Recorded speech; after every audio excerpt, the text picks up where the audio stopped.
सूरह नूर रुकू नंबर 5। अल्लाह आसमाननि ऐं ज़मीन खे रोशन कंदड़ आहे। संदसि नूर जो मिसाल उन जारे वांगुरु आहे जंहिंमें ॾियो हुजे, ॾियो कंदील में हुजे। उहो कंदील ॼण के चमकंदड़ सितारो आहे जो उन बरकत वारे ज़ैतून जे वण जे तेल मां ॿारिजे, जो न की ओभर ऐं न की ओलह ॼमंदो आहे।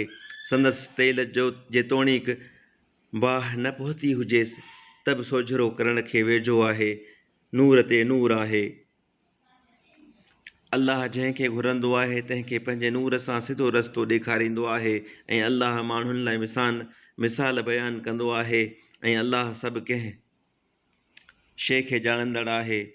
उन्हीअ नूर जो हंधु उन्हनि घरनि में आहे जिन लाइ अल्लाह हुकुम कयो आहे त उन्हनि जी ताज़ीम कजे ऐं उन्हनि में संदसि नालो यादि कजे। उन्हीअ में सुबुह ऐं सांझीअ जो अल्लाह जी पाकाई बयानु कंदा आहिनि, याने अहिड़ा मुड़ुस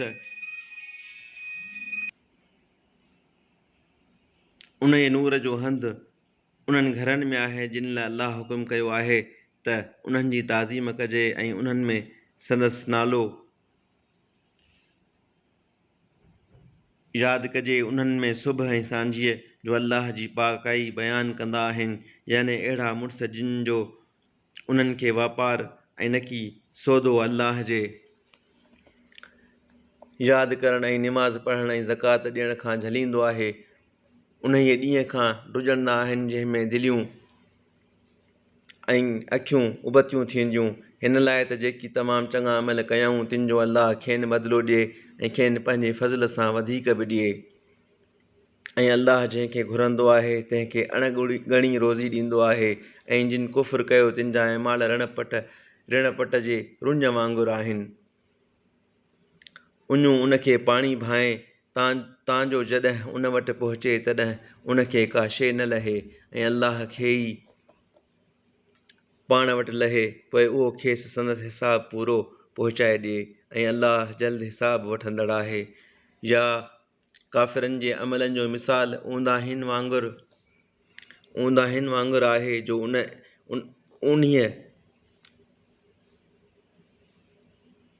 उन्हीअ दरिया में लहर जे मथां लहर वेड़ेसि मंझांसि झुड़ हुजे, हिक ॿिए जे मथां उहे ऊंदाहियूं हुजनि, जॾहिं पंहिंजो हथु कढे तॾहिं उनखे ॾिसी न सघे ऐं जंहिंखे अल्लाह सोझरो न ॾिनो तंहिंखे को सोझरो कोन्हे।